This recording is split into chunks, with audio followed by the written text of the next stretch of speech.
የት እዛ ጋር መሆን ትችላላችሁ። የት እዛ ልትወጡ ነው?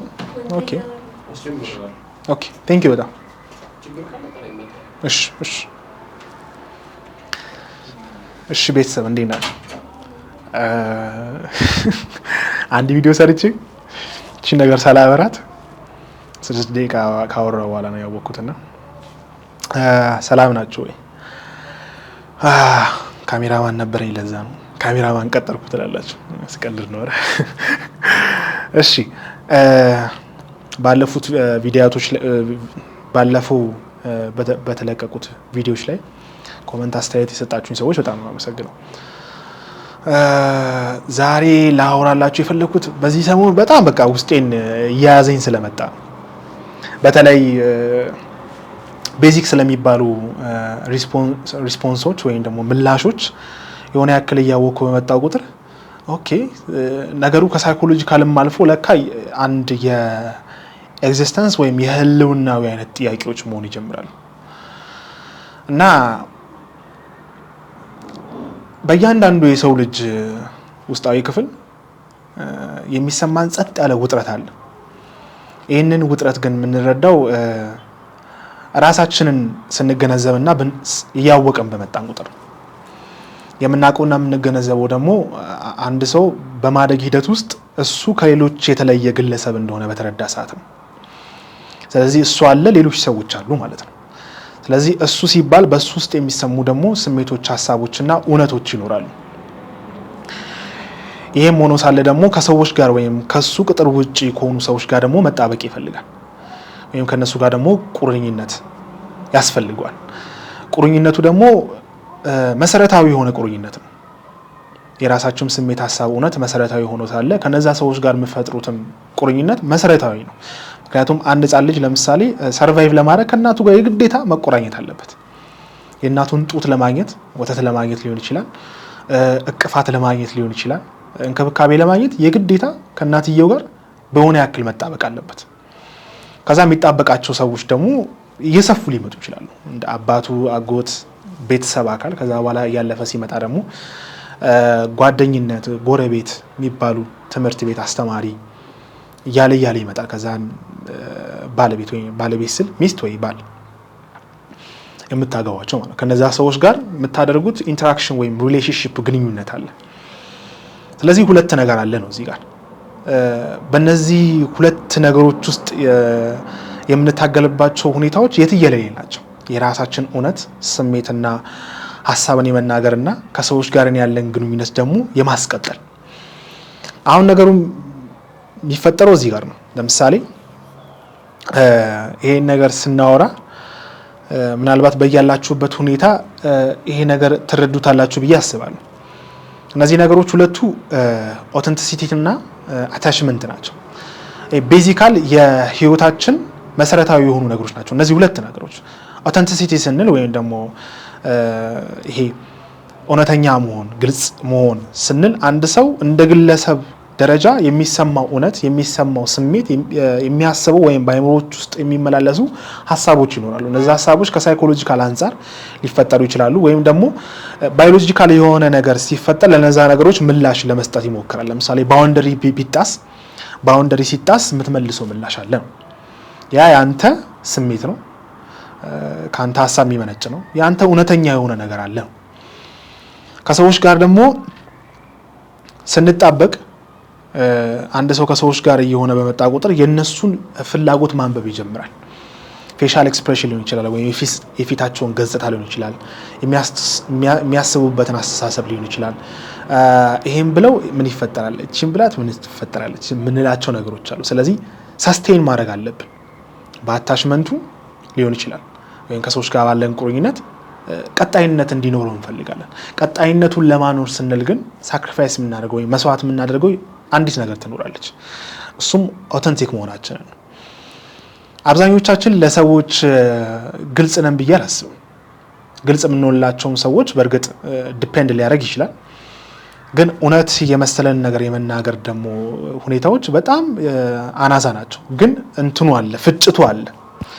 የኔን ስሜት እውነት የማውራትና ያንን ደግሞ ከውጪ ማድረግ ስላለብኝ ነገር ወይም ደግሞ የሆነ ሪሌሽንሺፕ ወይም ግንኙነቱን ለማስቀጠል ስል ደግሞ መደበቃቸው ነገሮች ይኖራሉ እና በደበቁ ቁጥር የሚፈጠሩ ነገሮች የመኖር እድላቸው ከፍተኛ ነው።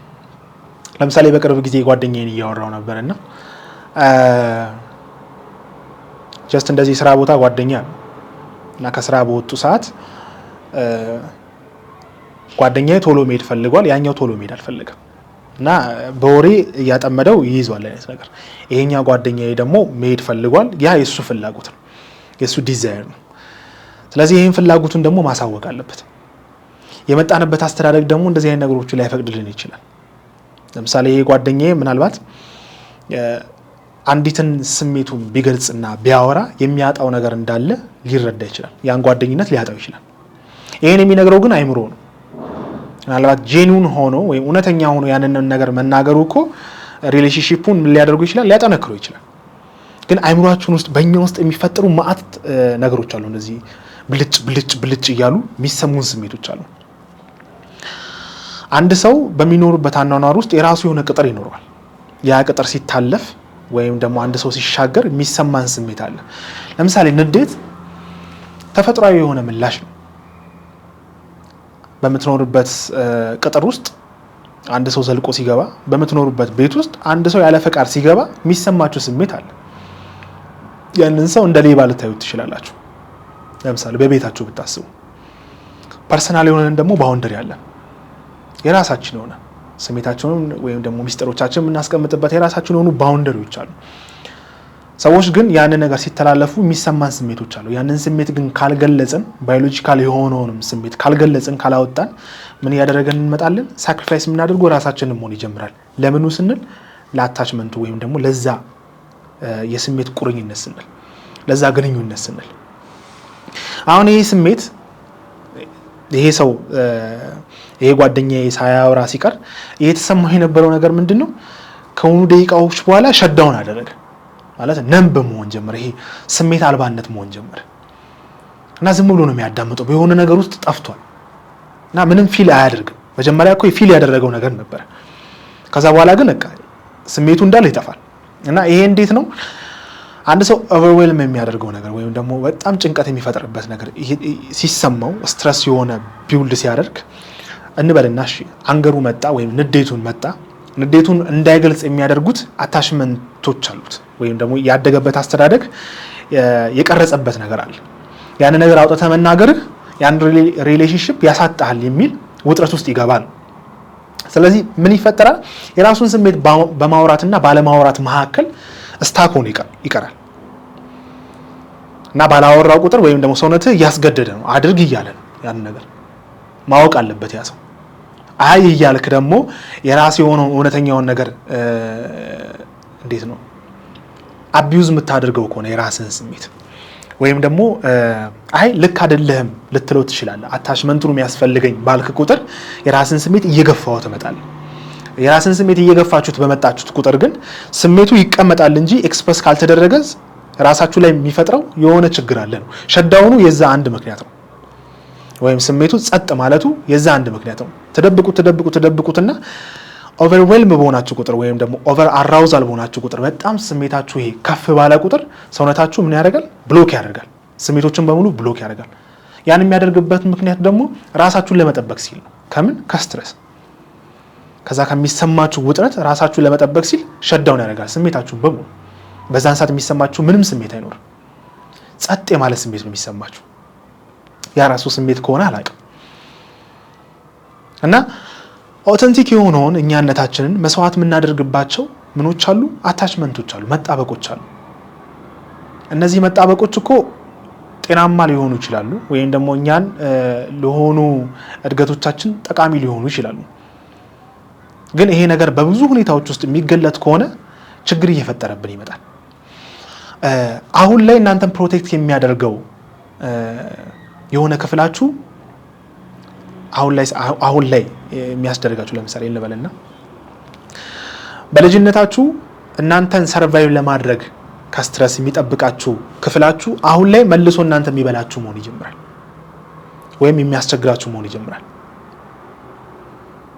በልጅነት የጠበቀኝ ሰዎች አይፈልጉኝም፣ እኔ ለራሴ መቆም የምችለው ሁሉም ነገር በራሴ ነው የምችለው የሚለው ነገር ቢውል ያደረኩ ልጅ በዛ ህፃንነቴ የሚሰማኝን ስሜት እንዳይሰማኝ አድርጎኛል ተከላክሎልኛል ካደኩ በኋላ ግን ሁሉም ነገር በራሴ አልችልም ስለዚህ ሰዎች ያስፈልጉኛል ሄልፕ ማለት አለብኝ ያንን እንዳላደርግ የሚያደርገኝ ግን ያዳነኝ ነገር ነው በህፃንነቴ ያዳነኝ ነገር አሁን መልሶ ራሴን ማስቸገርና እኔኑ መብላት የሚጀምር ነገር መሆን ይጀምራል ስለዚህ እነዚህ ሁለት ነገሮች ግን ካደግን በኋላ ሪስፖንሲብል ሆነ መውሰድ ያሉብን ነገሮች ናቸው ምክንያቱም በልጅነታችን የሚፈጠሩ ብዙ አይነት አታችመንቶች አሉ ለምሳሌ አንክሸስ የምንላቸው አታችመንቶች አሉ ቅድም የነገርኳችሁ አይነት ምሳሌ አንክሸስ ነው አንክሸስ ማለት እውነተኛውን ስሜቴን እውነተኛውን ሐሳቤን ፍላጎቴን በገለጽኩ ቁጥር ወይም ለሰዎች በግልጽ ያ ሪሌሽንሺፕ ምን ያደርጋሉ ያቆማል ስለዚህ መናገር የለብኝም የሚሉ ነገሮች መምጣት ይጀምራሉ እነዚህ አታችመንቶች አንክሸስ አታችመንት ይባላል እነዚህ ምልክቶቹ ሌላው አቮይዳንት አታችመንት አለ አቮይዳንት አታችመንት እንዴት ነው አሁን ያልኳችሁ ይሄ እናቴ ወይም ቤተሰቤ የሆነ ነገር ባቀረቡልኝ የሆነ ነገር እንዲያቀርቡልኝ ስፈልግ ወይም ስሻ ማያቀርቡልኝ ከሆነ አንድ ቢውልድ የማደርገው ነገር ምንድነው ማንንም ለኔ ያደርስልኝ ስለዚህ ለራሴ መሆኑ እኔ ብቻ ነኝ የሚሉት ነገሮችን ቢውልድ ማድረግ እንጀምራለን ስለዚህ አንድ ሰው ከኔ ጋር ቁርኝነት ለመፍጠር መጥቶ በዛን ሰዓት ቨልነራብል መሆን የሚገባኝ ሰዓት ሲኖር ቨልነራብል እንዳልሆን የሚያስደርገኝ አንድ አታችመንት ይሄኛው አታችመንት ምን ብሎ ይነግረኛል የራስን ስሜትና ሐሳብ ባወራ ቁጥር ወይም በተናገርኩ ቁጥር ሰዎች አንተን የሚቆጣጠሩበት ነገሮች ይይዛሉ ወይም ፍሪ ዊልህ ሊሆን ይችላል ወይም ፈቃደኝነት ፍሪደም ይነጠቃል ምክንያቱም እንደዚህ አይነት ሰዎች ኢንዲፔንደንስ ናቸው ብዙ ጊዜ ትዳር አያስፈልግም ብሎ ሊያስቡ ይችላሉ ፍቅረኛ አያስፈልግም ምን ያደርጋል ብሎ ሊያስቡ ይችላሉ ምክንያቱም ለምን ከተባለ ከዛ ሰው ጋር ወይም ካንድ ፍቅረኛ ወይም ከሆነ ሰው ጋር አታችመንት ልፈጥሩ በቻላችሁ ወይም በመትሄዱበት ጊዜ ቨልነራብል መሆን አለባችሁ ቨልነራቢሊቲ ያስፈልጋል ምክንያቱም ቨልነራብል ካልሆንክ ከሆነ ሰው ጋር ያለ ዲፕ ኮኔክሽን እየቀነሰ ነው የሚመጣው ምንም ጭራሽ ዲፕ ኮኔክሽን አይኖርም ስለዚህ በተቻለ አቅም አንድ ሰው ከሆነ ሰው ጋር መጣበቅ አለብኝ ብሎ ካሰበ ቨልነራብል መሆን አለበት አቮይዳንት አታችመንት ያላቸው ሰዎች ደግሞ ግን ምን አይሆኑም ነው ቨልነራብል አይሆኑም ቨልነራብል አለመሆናቸውን ግን ኤክስኪውዝ ይሰጡታል ምን ያደርጋል ለምን ከሰው ጋር ሆናለው ጓደኛ ለምን ያስፈልጋል ማለት ይጀምራል ፍቅረኛ ስለምን ታስፈልግ ትዳርስ ለምን ያስፈልጋል ምንም አይጠቅም ማለት ይጀምራል ሶስተኛዎቹ ፊርፉል አቮይዳንት የሚባሉ ናቸው እነዚህ የሁለቱም ቅልቅል ያለባቸው ናቸው ሁለቱም ጽንፎች ያሉባቸው ናቸው ወይም ዲስኦርጋናይዝድ የሚባሉ ናቸው ይፈልጋሉ ማውራት ግን የሚሸሹት ነገር ደግሞ አለ አቮይድ የሚያደርጉት ነገር ደግሞ አለ አንክሸስ የሆኑትም አታችመንቶች ላይ ባይዘው መታወቅ መታየት መወደስ ይፈልጋሉ ግን ያንን ኮስት ሊያስደርጋቸው የሚችለውን ነገር ማድረግ አይፈልጉም ደሞ ይሄ እንዴት ነው ለመታወቅ ያላቸው ፍላጎት የትኛውንም ያክል ጥማት ቢኖርባቸው አንድ ነገር ከገለጹ ግን አታችመንቱን አጣዋለሁ ብሎ ስለሚያስቡ ለዛ ነገር ያላቸው ሁኔታ የተለየ ነው የሚሆነው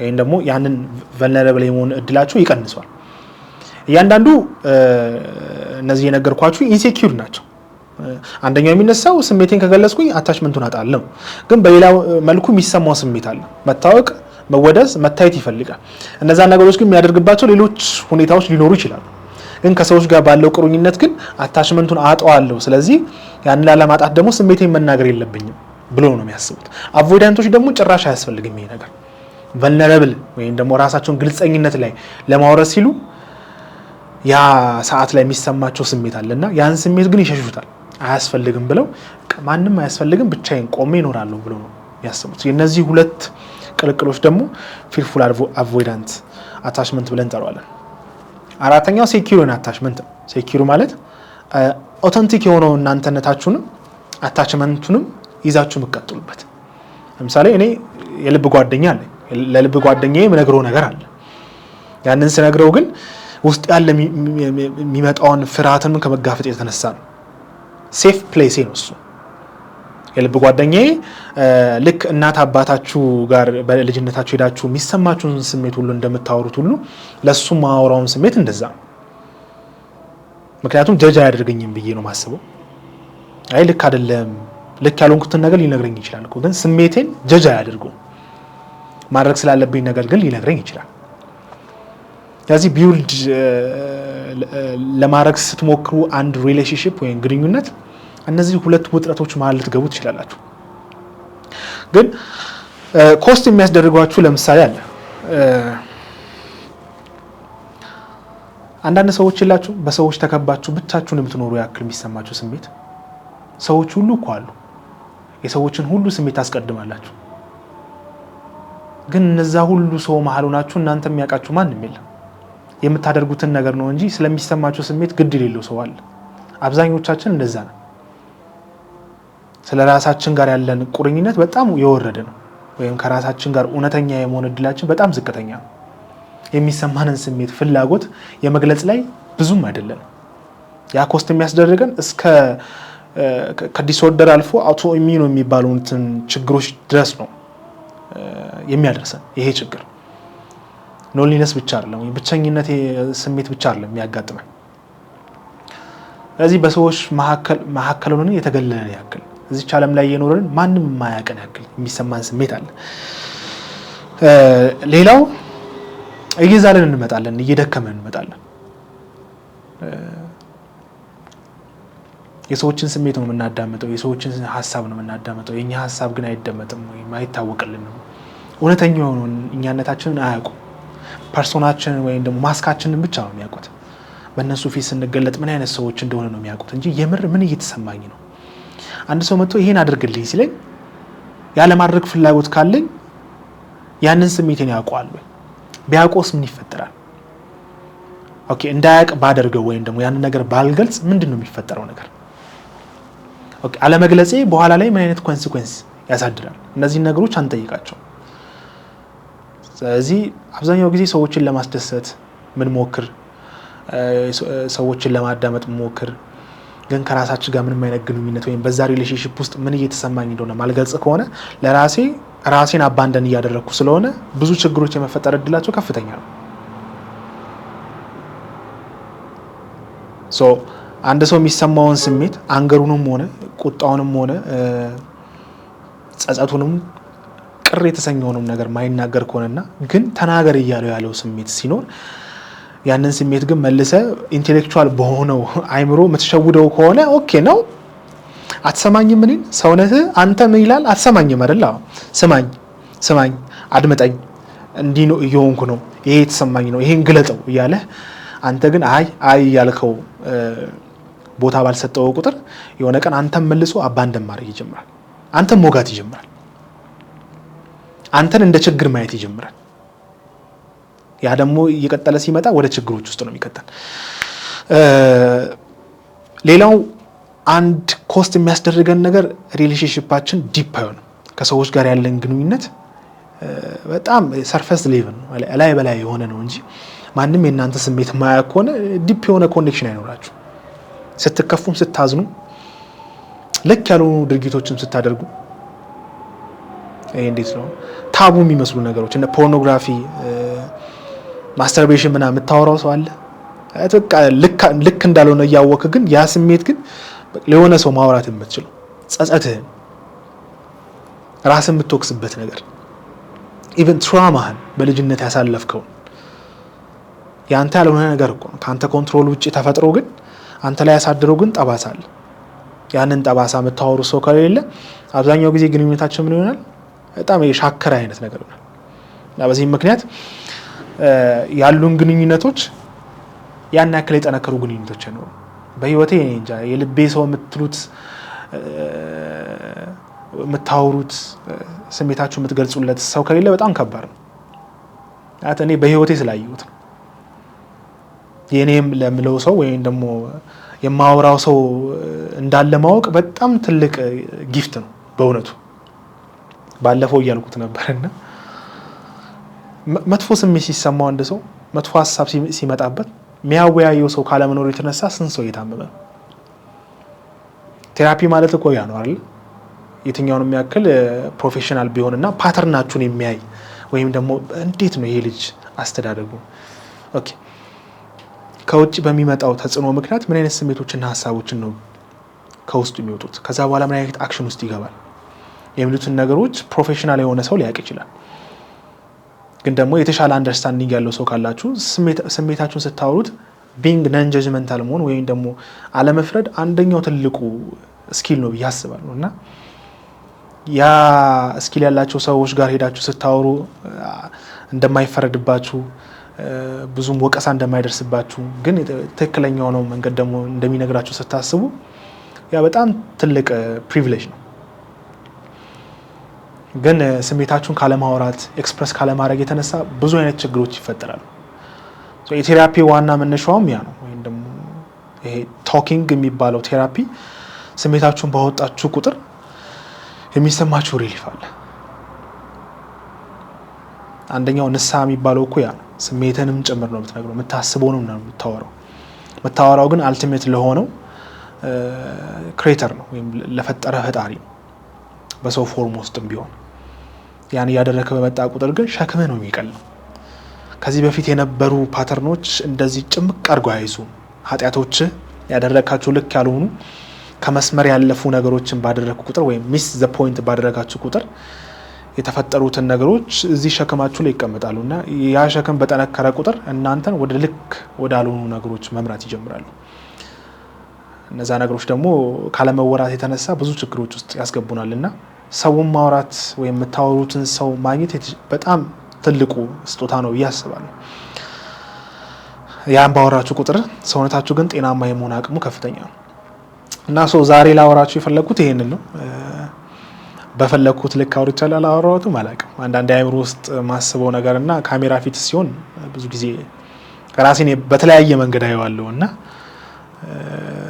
የልቤን ላላወራ እችላለሁ። ግን ቢያንስ በዚህ ሰሞን የተረዳሁት አንደኛው ነገር ወይም ስሜት ሰጥቶኝ የሚገርም ነገር ነው ብዬ ያሰብኩት ነገር ይሄ እውነተኛ መሆንና ከሰዎች ጋር ያለ መጣበቅ መካከል የሚፈጠርብን ስትረስ አለ ወይም ውጥረት አለ። እኔን በሆንኩ ሰዓት በቃ ራሴን እንደሆንኩት ራሴን በገልጠው ምን ያክል ሰዎች ይቀበሉኛል? ምን ያክል ሰዎች እኔን አይፈርዱብኝም? ጆሮ የሚሰጠኝ ምን ያክል ሰው ይኖራል? እነዚህ ነገሮች የምንለይባቸው የምንረዳባቸው ነገሮች አሁን ለሚፈጠሩ ሳይሆኑ ከልጅነታችን ጀምሮ እያደጉ የሚመጡ ነገሮች ናቸው። በዚህ ላይ ሀሳብ አስተያየት ካላችሁ ኮመንት ላይ አስቀምጡልኝ። ሼር፣ ላይክ፣ ኮፒ ሊንክ ነው የሚባለው አድርጎ። አመሰግናለሁ። መልካም ሳምንት።